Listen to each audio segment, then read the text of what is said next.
evening. How are you doing? Today I'm going to talk about a very interesting topic, which is about leadership. So, what do you mean by leadership and what a good leadership is all about?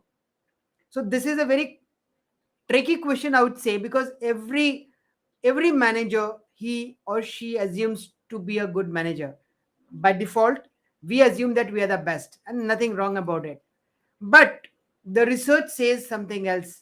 The research says there are certain more criteria for you to be a good leader. So this topic is going to be dedicatedly on how you can be a good leader and how the trends are changing in leadership as well. So this is what I'm going to talk about. Hello everyone. As you all know that I'm a business coach and I've been talking and meeting business owners, helping them to improve on their fundamentals and succeed by making their business sustainable and profitable in the longer run. So, friends, today this topic is again going to be very interesting. Be with me, and I definitely need your feedback and suggestions to improve on. So, friends, tell me what a good leadership is all about. There are so many answers to it, but the simple and the latest answer to this question is good leadership is all about asking good questions. Yes, you heard it right. A good leader always asks good questions, and that is how the trend in leadership is changing.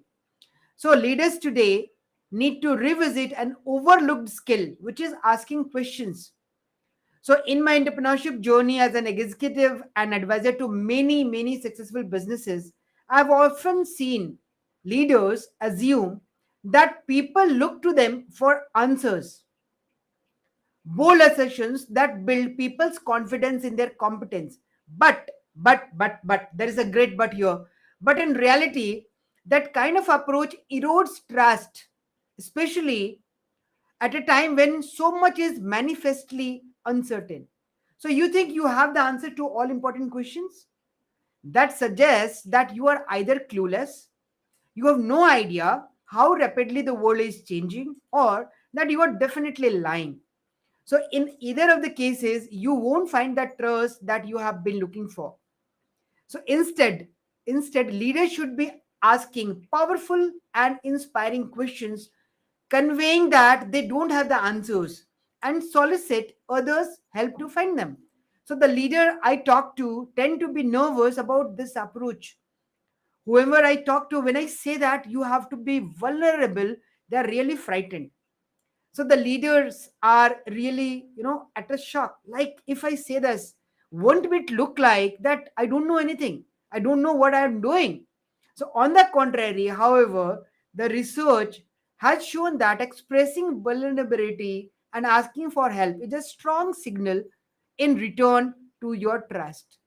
So in fact, if you can learn to ask questions well, it can help you to connect with others, and thinking together can put you on the path to solving intractable problems and sparkling innovative thinking. So there is a great shift between the way leader used to think previously and the leaders used to think now. So this is what I wanted to tell you. So there is a great shift, and a good leadership is not about just getting numbers and just pulling you ahead, just motivating you. So leadership is all about asking good questions. So now I'm going to talk about again few more things related to this. So when I say, let me make big clear, asking big questions means what? So let's make it bit clear to you.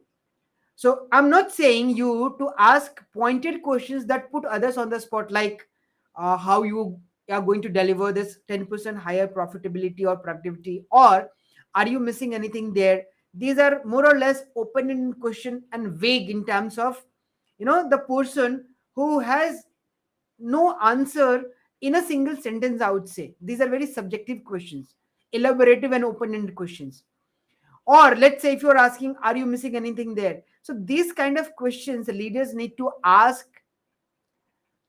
and ask and invite those people to come together to explore major new opportunities that your organization hasn't identified yet.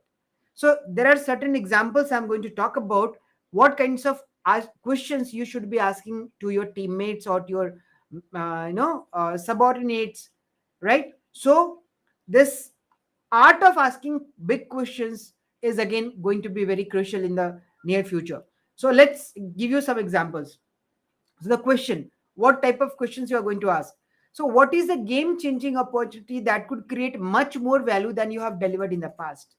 So this is very specific. What's your game changing opportunity? Number two, what are emerging unmet needs of your customers that could provide the foundation for an entirely new business, right? Number three, how could we leverage the resources of third parties to address a broader range of the needs of our customers? How can we move from standardized mass market products and services to personalize our products and services to the specific needs of each customer? How can we develop supply networks that would be more flexible in responding to unanticipated disruptions in production or logistics? Or how could we harness sensor technology to create more visibility into how our customers are using our products and use this information to deliver more value and deepen the trust with our customers? So if you see the quality of the questions, these questions are very pinpointed, specific, and the teammates, your colleagues or subordinates or the teammates, they do have the answers to all these questions. They're not a vague questions, right?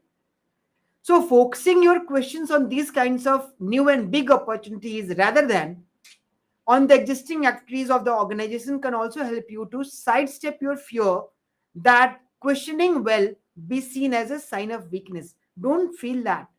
If you're questioning well, it's not a sign of weakness, it's your strength. And that is how the leadership is growing nowadays. So there could be a number of ways to ask questions, but these are few of the examples. So these broader questions also communicate that you have a sense of ambition, number one, that you want to take the organization way beyond where it is today, and you can also bolster your credibility to providing evidence of those long-term trends that underline your questions. For example, emerging technologies that are likely to offer new opportunities, or demographic shifts that will create some significant unmet needs among your customers. So this is one of those very crucial points which I wanted to talk about. Now let's talk about something else in the leadership. When I'm talking about good leadership, the one which is asking about good questions. Now let's talk about number two, which is involving others. The leader always involves others here. So these questions also invite collaborations. To make the most of them, don't ask them in close leadership meeting. Instead, broadcast them throughout your organization and even beyond it. It's not just you, mind it. It's not just you posing a question to your people. It's your brand reaching out to learn from its consumers. So reaching out beyond the institution to connect with expertise and perspectives from a broader set of more diverse resources will help your company learn faster. So I'll give you example as well. So it's not only about the theory part, there are certain examples to it, and I'm going to talk one of those examples. So take the example of Domino's Pizza. About 10, 12 years ago, Domino's was hearing from customers that they did not like the company's pizza, right? So many organizations might have tried to hide this information or work behind the this scene to correct the problems, right? Normally people don't take it very supportively, whereas Domino's Pizza did something very different. They made public these feedbacks that were receiving, right, and ask for suggestion on how they could improve on it, correct, how they can improve the quality of the product pizzas which they were selling. So this open question generated an avalanche of suggestions that proved very helpful in improving the pizzas. So but beyond an open innovation success, the impact was even more fundamental. By expressing vulnerability, as I said, we believe that the company built trust with the customers. So here was a company that was willing to acknowledge that they had a problem. So acknowledging the problem, allowed you to connect with the customers more. And again, asking for help in addressing the problem was again more, lovable by the customers. So in more organizations, people are willing to ask for help nowadays from their customers and even other stakeholders whenever they are experiencing a problem. So this kind of a thing are helping you to build trust, and rebuild trust, right? So you understood what I'm trying to tell you, involving not only your employees but your customers, right, your peers, your stakeholders, wherever you need kind of a help. That kind of a leadership is required nowadays, because you cannot be the master of everything, and you don't, definitely you will not be having the answers to all the problems which is coming around. So why not? So this kind of an approach a leader should be having nowadays. Now, coming to the third point is anxiety, changing your culture. So normally what happens is, anxiety is one of those things which can be highly volatile at times, and by asking these kind of a questions you can help people overcome some of those anxieties and fears. So it's well established in the psychology field that coming together with others can reduce anxiety. So if you're alone, your anxiety level is bigger. If you are in a group, your anxiety level comes down. This is what the research says. So that's the idea behind the group therapy. So we call it the group therapy. And achieving real impact can also help overcome feelings of being overwhelmed. Thus, by helping people to focus on short term actions they can take together, your question can provide a focusing and calming effect during a crisis. So these were few of the things which I wanted to tell you when it is all about leadership, because we assume that we are all good leaders, and definitely we are, but we should not be missing on any of the single parameters which is not allowing me to be a good leader.